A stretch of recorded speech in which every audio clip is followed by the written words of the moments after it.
বড়দিনের সকাল থেকে রাজ্যে উৎসবের মেজাজ। তাপমাত্রা বাড়লেও রয়েছে একটা শীতের আমেজ, আর সেই শীতের আমেজকে গায়ে মেখেই সকাল থেকে পর্যটন কেন্দ্রগুলোয় উপচে পড়া ভিড় বাড়ছে অ্যামিউজমেন্ট পার্কগুলোতেও। কোথাও কোথাও পরিবার নিয়ে, কোথাও বা বন্ধু বান্ধবদেরকে নিয়েও চলছে হই হুল্লোড়।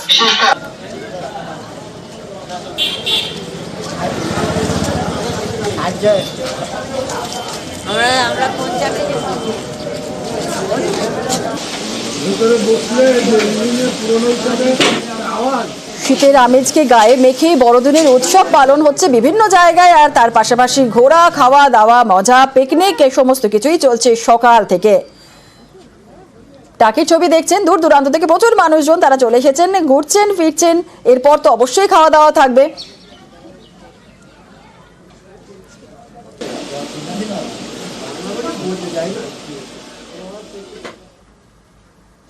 যেমনটা আপনাদেরকে ছবি দেখাচ্ছিলাম, শীতের আমেজকে গায়ে মেখে বড়দিনের উৎসব। আর এই বড়দিনের উৎসবে আলিপুর চিড়িয়াখানায় না গেলে তো নয়। আলিপুর চিড়িয়াখানায় সকাল থেকেই ভিড়, খুদেদের নিয়ে হাজির পরিবারের সকলে। লম্বা লাইন, টিকিটের লম্বা লাইনের প্রবেশ করছেন প্রচুর মানুষজন। সকাল থেকেই তারা হাজির হয়ে গেছেন। প্রত্যেক বছর এই ছবি কিন্তু আমরা দেখে থাকি।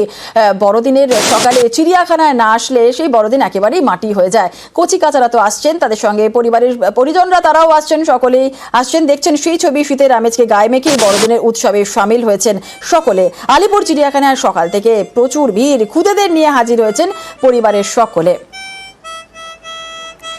সরাসরি চলে যাব রৌনক, আমাদের প্রতিনিধি আলিপুর চিড়িয়াখানায়, আলিপুর জুতে রয়েছে। রৌনক, প্রথমেই মেরি ক্রিসমাস। শীতের আমেজকে গায়ে মেখে বড়দিনের উৎসবে মুখর আলিপুর চিড়িয়াখানায়। কি ভিড়, কি ছবি দেখছো সেখানকার? দেখো জুনেরা, তোমাকেও মেরি ক্রিসমাস। এবং একেবারেই যেটা তুমি বললে যে সকলেই এই বড়দিনের সকালবেলায় আলিপুর চিড়িয়াখানার উদ্দেশ্যে কিন্তু রওনা দেন, এবং ঠিক সেই ছবিটাই দেখা যাচ্ছে আজকেও। এবং এই চিড়িয়াখানার যে মূল আকর্ষণ, অর্থাৎ বাঘের যে খাঁচা, বাঘ দেখার যে ভিড়, সেই ভিড় কিন্তু সকাল থেকেই চোখে পড়ার মতো। তোমায় দেখাবো একবার, ঠিক যে বাঘের খাঁচাটি রয়েছে, যে 3টে খাঁচা, সেখানেই কিন্তু ভিড় জমিয়েছেন যারা এসছেন দূর দূর থেকে। 8 থেকে 80 সকলেরই এখানে দেখা মিলছে, এবং খুদেরা তাদের পরিবারের সঙ্গে আসছেন। মূলত এই যে চিড়িয়াখানার প্রত্যেক বছর বড়দিনে একটা পিকনিকের যে আমেজ, সেই আমেজ নিয়েই কিন্তু মানুষ দূর দূরান্ত থেকে আসে। এবং আর সকাল 8:30টার সময় চিড়িয়াখানার গেট খোলা হয়, তখন থেকেই কিন্তু প্রচুর মানুষ প্রবেশ করেছেন। এবং যত সময় গড়াচ্ছে তত কিন্তু মানুষের ঢলও বাড়ছে, পুলিশের নিরাপত্তা রয়েছে, এবং এই খাঁচার সামনে কিন্তু ক্রমাগত মাইকিং চলছে যাতে কোনো রকমভাবেই অপ্রীতিকর পরিস্থিতি না তৈরি হয়, একটা পিকনিকের আমেজ ঘটে সেই বিষয়ে কিন্তু পুলিশ প্রশাসনের তরফ থেকে নজর রাখা হচ্ছে। এবং যে মূল আকর্ষণ, অর্থাৎ যারাই চিড়িয়াখানায় আসে এই যে বাঘ দেখতে আসা, সেই বাঘের খাঁচার সামনেই কিন্তু মানুষজন ভিড় জমাচ্ছে, এবং যত বেলা গড়াচ্ছে তত কিন্তু এই যে ভিড়, সেই ভিড় বাড়তে চলেছে। আর যে বিষয়টি সবার জানার, যে এই যে চিড়িয়াখানা দীর্ঘদিন ধরে রক্ষণাবেক্ষণ করা, এবং এবছর কিন্তু নতুন ধরনের অনেক কিছু জনসাধারণের জন্য তারা খুলে দিয়েছেন, বিশেষ করে যে bird sanctuary, open air bird sanctuary, সেখানেও কিন্তু মানুষের ভিড় দেখা যাচ্ছে। অর্থাৎ সকাল থেকেই চিড়িয়াখানার আমেজে বাঙালি মেতে উঠেছে, এবং মূল যে আকর্ষণ বাঘের খাঁচা, তার সামনে কিন্তু যত বেলা গড়াচ্ছে মানুষ ধীরে ধীরে ভিড় জমাচ্ছে। বাঘের খাঁচার সামনে যেমন ভিড় তো চোখে পড়বেই, সেই ছবি তো আমরা দেখছি, আরো দেখবো। কিন্তু যারা আসছেন, যারা তাদের খাওয়া দাওয়ার কি প্ল্যান রয়েছে? কারণ পিকনিক মানেই তো খাওয়া দাওয়া, আর চিড়িয়াখানায় আসলে সেখানে খাওয়া দাওয়া হবে না তা তো হয় না। সকাল থেকে কারোর সঙ্গে কথা বলা সম্ভব হচ্ছে? কেউ কি এসেছেন, যারা এসেছেন তাদের সঙ্গে কি কথা বলতে পারবে? দেখো, একেবারেই আমরা কথা বলার চেষ্টা করতে আসলে। দিদি, কোথা থেকে এসেছে? কোথা থেকে এসেছে? আমরা দক্ষিণ দিনাজপুর থেকে। প্রত্যেক বছর আসা হয়?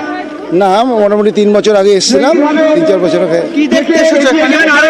কি দেখলো বলো, বলো টাইগার বলো। খুদেদেরকে নিয়ে মানুষ হাজির হচ্ছে, আমরা কথা বলবো। কোথা থেকে এসেছেন? মিদনাপুর। এখানে কি খাওয়া দাওয়া কি প্ল্যান রয়েছে আজকে? না না, এখানে কোনো খাওয়া দাওয়া নয়, এখান থেকে বাঘের খাঁচার সামনে এসেছেন, এর আগেও কি আসা হয়েছে? হ্যাঁ, অনেকবার আসা হয়েছে। প্রত্যেক বছরই আসা হয় মোটামুটি? না, প্রত্যেক বছরে নয়, এবছরই অনেকবার হয়েছে। একেবারে তুমি দেখতে পাচ্ছ 8 থেকে 80 সকলে আসছে, আমরা কথা বলতে আসে। কোথা থেকে এসেছেন? আমি তো ঢাকুরিয়া থেকে এসেছি। প্রত্যেক বছর কি 25শে ডিসেম্বর এখানে আসা হয়? আগের বছর এসেছিলাম, লাস্ট ইয়ার এসেছিলাম। তার অনেক আগে এসেছি, ছোটবেলায় এসেছি, বাট আগের বছর মেয়ে নিয়ে এসেছি। আজকে কি এখানেই বসে খাওয়া দাওয়া এরকমই পিকনিকের প্ল্যান? হ্যাঁ, নিজের একটা ছোটখাটো প্ল্যানিং। কি দেখতে এসেছো এখানে? বলো। অ্যানিমালস দেখতে আচ্ছা, তুমি দেখতেই পাচ্ছ তিনি নিজেও ছোটবেলায় এই চিড়িয়াখানাতেই 25শে ডিসেম্বর আসতেন এবং নিজের মেয়েকেও সঙ্গে করে নিয়ে এসছে। অর্থাৎ 8 থেকে 80 সকলেই কিন্তু চিড়িয়াখানায় ভিড় জমাচ্ছেন এবং শুধু পশু দেখা নয়, প্রাঙ্গণে বসে তারা নিজেদের মতো করে সময় কাটাচ্ছেন। পিকনিকের যে একটা আমেজ আর শহর জুড়ে বিভিন্ন ক্ষেত্রে সেই আমেজেরই চিত্র দেখা যাচ্ছে আলিপুর চিড়িয়াখানায়। একেবারে পরবর্তীকালে আবারও তোমার থেকে আপডেট দেবো, আরও ছবি দেখবো বেলা বাড়ার সঙ্গে সঙ্গে। চিড়িয়াখানা, আলিপুর চিড়িয়াখানা কেমন ছবি, সেই ছবি অবশ্যই দেখবো। আপাতত ধন্যবাদ রওনাক।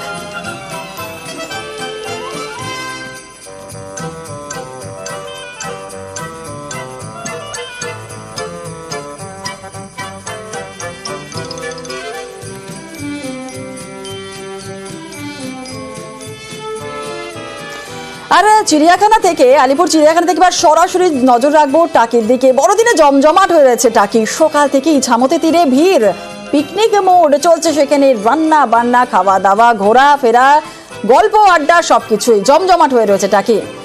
অনুপম রয়েছে, সরাসরি চলে যাবো অনুপমের কাছে। অনুপম, রান্নার ছবি দেখছি, বড়দিনে জমজমাট হয়ে রয়েছে টাকি। যারা এসেছেন কোথা থেকে এসেছেন, কি কি তাদের প্ল্যান রয়েছে, তাদের সঙ্গে কথা বলা কি সম্ভব, কি বলছেন সকলে?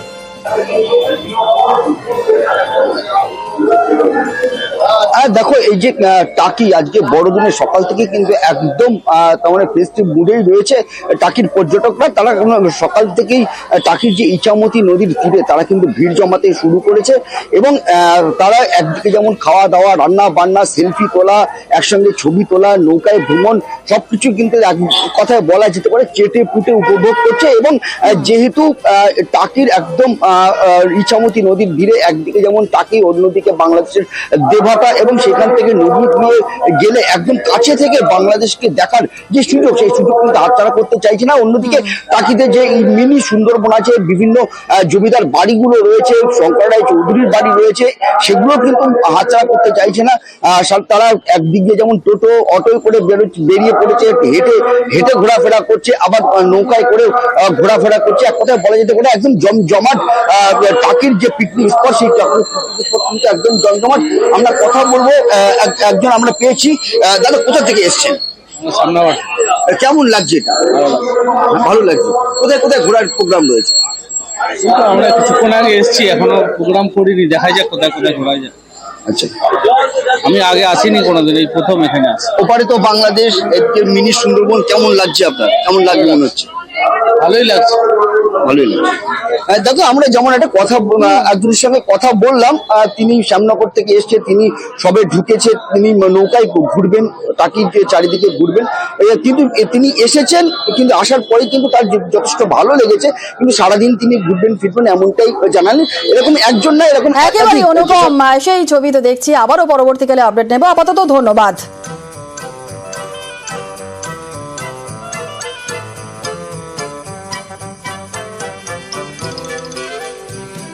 আর টাকি থেকে এবার সরাসরি চলে যাব বেলুর মঠে, কারণ বড়দিনের উৎসবে মাতোয়ারা বেলুরও সকাল থেকেই সেখানে পুজো পাঠ চলছে। দর্শনার্থীরা, ভক্তরা তারাও হাজির হয়েছেন। সেখানে কি চলছে সরাসরি জানবো। রুমেলা আমাদের সঙ্গে রয়েছে। রুমেলা, মেরি ক্রিসমাস, কি চলছে বেলুরে?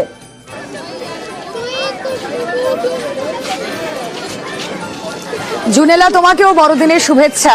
আর বেলুর মঠ বড়দিনে কেন? বেলুর মঠের ছবি আমরা গতকালও আমাদের দর্শকদের দেখিয়েছি, যেখানে যিশু পুজো হয় মহা সমারোহে। এই বেলুর মঠে গতকাল আমরা দেখেছি যিশু পুজো হয়েছে, সেখানে বাইবেল পাঠ, বিশেষ প্রার্থনা সঙ্গীত এবং শ্রী শ্রী রামকৃষ্ণ পরমহংসদেবের পাশে যিশুর যে ছবি, সেখানেই যিশু খ্রিস্টের ছবির সামনে কেক, ফল, মিষ্টি, লজেন্স, এই সমস্ত কিছুর ভোগের মাধ্যমে যিশু পুজো করা হয়। কিন্তু এই বেলুর মঠে যিশু পুজো কেন? শুধু বেলুর মঠ কেন, আমরা কামারপুকুরেও দেখেছি যিশু পুজো। তার একটা কারণ রয়েছে। শ্রী শ্রী রামকৃষ্ণদেব তিনি বিশ্বাস করতেন সর্বধর্মে, তা আমরা সকলেই জানি। এবং শ্রী শ্রী রামকৃষ্ণদেব হিন্দুদের শৈব সাধনা, শক্তি সাধনা সমস্ত কিছুর পর তার একবার ইচ্ছে হয়েছিল, আচ্ছা মুসলিমরা তারা কি করে তাদের ঈশ্বরকে প্রার্থনা করেন, একবার করে দেখি। তিনি তাও করেন। তারপর তার ইচ্ছে হয় যে খ্রিস্টান ধর্মাবলম্বী মানুষরা তারা কি করে এই যিশু খ্রিস্টের জন্মদিন পালন করেন তাও তিনি করে দেখেন। এবং একটা খুব সুন্দর গল্প রয়েছে এর নেপথ্যে। দক্ষিণেশ্বরে জমিদার যদু মল্লিকের বাড়ির বৈঠকখানা, সেখানে শ্রী শ্রী রামকৃষ্ণদেব প্রায়শই যেতেন এবং সেখানে একটি ছবি ছিল দেওয়ালে। সেই ছবিতে ছিল মাদার মেরির কোলে যিশু, এবং সেই ছবি দেখে বারবার সেই ছবি দেখে শ্রী শ্রী রামকৃষ্ণদেব তিনি ভাবস্থ হয়ে পড়েন। 3 দিন তিনি ভাবস্থ থাকেন এবং যখন চতুর্থ দিন তিনি দক্ষিণেশ্বর থেকে বেরোন এবং হাঁটতে থাকেন, তখন একজনের সাথে তার হঠাৎ দেখা হয়। তাকে তিনি জড়িয়ে ধরেন এবং মুহূর্তের মধ্যেই তিনি বিলীন হয়ে যান। তখন রামকৃষ্ণ পরমহংসদেব মনে করেন যে তিনিই ছিলেন যীশু খ্রিস্ট, আর তাই সেই সময় থেকে শুরু হয় যিশুর আরাধনা, যিশুর পুজো। এবং শ্রী শ্রী রামকৃষ্ণ পরমহংসদেবের মৃত্যুর পরেও তার যে 9 শিষ্য, তার মধ্যে স্বামী বিবেকানন্দও ছিলেন, 24শে ডিসেম্বর রাত তারা বেছে নেন যিশু আরাধনার জন্য। এবং বড়দিন মানেই সাধারণ মানুষের ভিড় থাকে এখানে, কিন্তু যিশু পুজো কেন বেলুড় মঠে হয় তার নেপথ্যের কাহিনী হয়তো অনেকেরই অজানা থাকে। ছবি দেখাবো, বেলুড় মঠের কথাও বলবো, কিন্তু তার আগে আমাদের বিভিন্ন প্রতিনিধিরাও রয়েছেন বিভিন্ন জায়গায়। আসুন তাদের সঙ্গেও কথা বলার চেষ্টা করি। মালদায় চলে যাব, আমাদের প্রতিনিধি সেবক এই মুহূর্তে রয়েছেন সরাসরি মালদা থেকে। সেবক, বড়দিন চার্চে মানুষের ভিড় আমরা দেখতে পাই, গতকাল থেকে সেই ছবি দেখছি। তুমি যেখানে রয়েছো সেখানে মানুষের মধ্যে বড়দিনকে কেন্দ্র করে কেমন উন্মাদনা?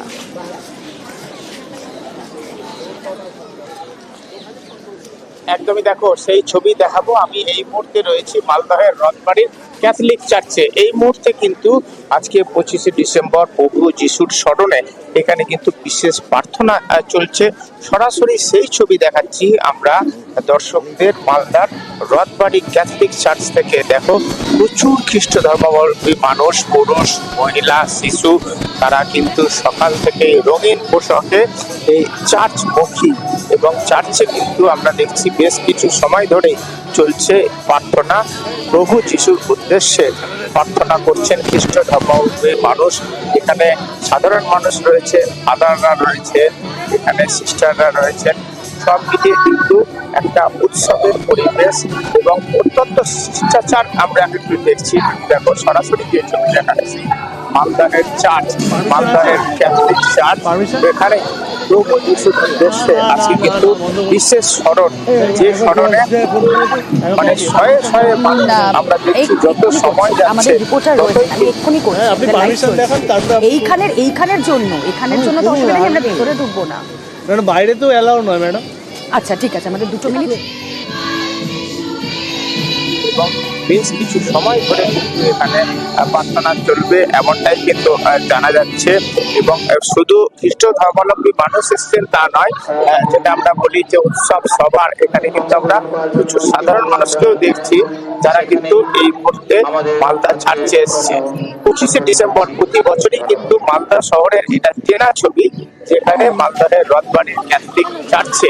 বেশ, আমরা সেই ছবি দেখি। বরং এবার শিউরের লাল গির্জার দিকেও নজর রাখা যাক। সুপ্রতিম আমাদের প্রতিনিধি রয়েছেন সঙ্গে। সুপ্রতিম, একদমই, দেখো আমি এখন রয়েছি সিউড়ির লাল গির্জাতে। আর যদি লাল গির্জার কথা বলতে হয়, এটা কিন্তু প্রাচীন একটি গির্জা এবং সকাল থেকে কিন্তু এখানে সিউড়ির যে লাল গির্জা সেখানে কিন্তু খ্রিস্টান ধর্মাবলম্বী যে সমস্ত মানুষরা রয়েছেন তারা কিন্তু এসে ভিড় জমিয়েছেন, বিশেষ প্রেয়ার চলছে। এবং তারপরেই কিন্তু এখানে বিভিন্ন ধরনের, যদি তোমাকে দেখায় যে মানুষজন কিন্তু ইতিমধ্যেই ভিড় করতে শুরু করেছেন। প্রত্যেকে এসছে, ছোট থেকে বড় প্রত্যেকেই কিন্তু এই লাল গির্জার টানে। এবং এই যে বড়দিনের যে অনুষ্ঠান, দেখো অনেকেই রয়েছে আমাদের সঙ্গে। তুমি কখন এসছো, কি করে আজকে? আমরা সকালবেলা 9টার মধ্যে এখানে চলে আসি। আমাদের আজকে চার্চ সার্ভিস সকাল 9টার থেকে স্টার্ট করা হয়।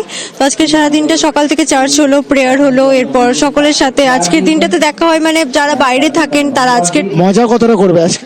অনেক মজা হয়। বছরের একটাই দিন অকেশন, আমাদের চরম মজা হয় আজকে সবার সাথে, ফ্যামিলি, বন্ধু বান্ধব সবার সাথে।